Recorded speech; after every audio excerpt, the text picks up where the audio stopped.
اللہ تعالیٰ نے آپ کو فیصلہ کرنے کی زبردست صلاحیت عطا فرمائی تھی۔ سورۃ الانبیاء آیت 87 میں ہے۔ اور داؤد اور سلیمان کو یاد کیجئے جبکہ وہ کھیت کے معاملے میں فیصلہ کر رہے تھے کہ کچھ لوگوں کی بکریاں اس میں چر چک گئی تھیں اور ان کے فیصلے میں ہم موجود تھے۔ ہوا یہ کہ دو آدمی ہمسائے تھے، ان میں جھگڑا ہو گیا۔ ان میں سے ایک کے پاس کھیت تھا، اس میں اس نے فصل بو رکھی تھی، دوسرے کے پاس کچھ بکریاں تھیں۔ بکریوں کا چرواہا رات کے وقت دیوار والے دروازے کو بند کر دیتا تھا تاکہ بکریاں نکل کر فصل کو نقصان نہ پہنچائیں۔ ایک دن وہ دروازہ بند کرنا بھول گیا، بکریاں کھیت میں آ کر چرنے لگیں، فصل خراب ہو گئی۔ دونوں داؤد علیہ السلام کے پاس آئے، اپنا مقدمہ پیش کیا۔ داؤد علیہ السلام قاضی بھی تھے۔ اس وقت سلیمان علیہ السلام کہیں گئے ہوئے تھے۔ داؤد علیہ السلام مقدمہ سن کر کہنے لگے، یہ بکریوں والے کی سستی کا نتیجہ ہے، اس کا حل یہی ہے کہ وہ تیری بکریاں اپنی تحویل میں لے لے۔ دونوں فریق باہر نکلے تو سلیمان علیہ السلام سے ملاقات ہوئی۔ انہوں نے تفصیل سن کر فرمایا، میرے ساتھ آؤ۔ وہ انہیں داؤد علیہ السلام کے پاس لے آئے اور بولے، اس مقدمے کا اس سے بہتر فیصلہ یہ ہے کہ یہ بکریاں زمین والے کو دے دیں اور زمین بکریوں والے کو۔ جب بکریوں والا زمین کو پہلی حالت میں اگا دے گا تو آپ دونوں کی چیزیں انہیں لوٹا دیں۔ اس دوران کھیتی کا مالک بکریوں کے دودھ سے فائدہ حاصل کرتا رہے گا۔ یہ فیصلہ زیادہ بہتر ہے۔ اس سے بکریوں والا اپنی بکریوں سے بالکل محروم نہ ہوا اور کھیتی والے کا نقصان پورا ہو گیا۔ یہ فیصلہ آپ کو اللہ تعالیٰ نے سمجھایا تھا۔ اللہ تعالیٰ سورۃ الانبیاء آیت 89 میں فرماتے ہیں، ہم نے اس کا صحیح فیصلہ سلیمان کو سمجھا دیا، ہاں ہر ایک کو ہم نے علم و حکمت سے نوازا تھا۔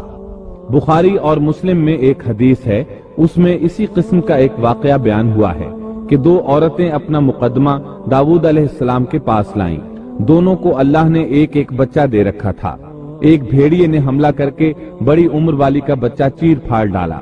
عورت چالاک تھی، اس نے چھوٹی عمر والی کا بچہ چھین لیا کہ یہ میرا بچہ ہے۔ داؤد علیہ السلام نے دیکھا بچہ بڑی عورت کے پاس ہے تو اس کے حق میں فیصلہ دے دیا۔ سلیمان علیہ السلام نے داؤد علیہ السلام سے اجازت چاہتے ہوئے کہا، کیا میں اس مقدمے کا فیصلہ کر سکتا ہوں؟ انہوں نے اجازت دے دی۔ سلیمان علیہ السلام نے عورت سے کہا، بچہ مجھے دے دو۔ بچہ ہاتھ میں لے کر انہوں نے تلوار نکالی اور دونوں عورتوں سے فرمایا، میں اس کے دو ٹکڑے کر کے تم دونوں میں برابر برابر تقسیم کرنے لگا ہوں۔ یہ سن کر بڑی عورت بولی کہ ٹھیک ہے، جبکہ چھوٹی عورت مامتا کی وجہ سے چلا اٹھی کہ آپ اسے زندہ رہنے دیں اور اسے دے دیں۔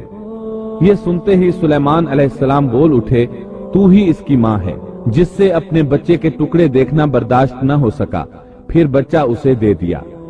سلیمان علیہ السلام کا ایک تیسرا واقعہ قرآن میں یوں ہے، سورۃ النمل آیت 17 اور 18 میں ہے، اور سلیمان کے سامنے ان کے تمام لشکر جنات، انسان اور پرندوں میں سے جمع کیے گئے، ہر قسم الگ الگ کھڑی کر دی گئی۔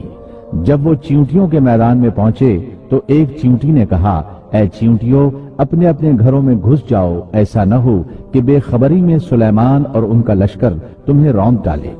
ان تمام لشکروں کو اکٹھا کیا گیا تھا۔ اللہ تعالیٰ نے چیونٹی کی یہ بات سلیمان علیہ السلام کو سنوا دی۔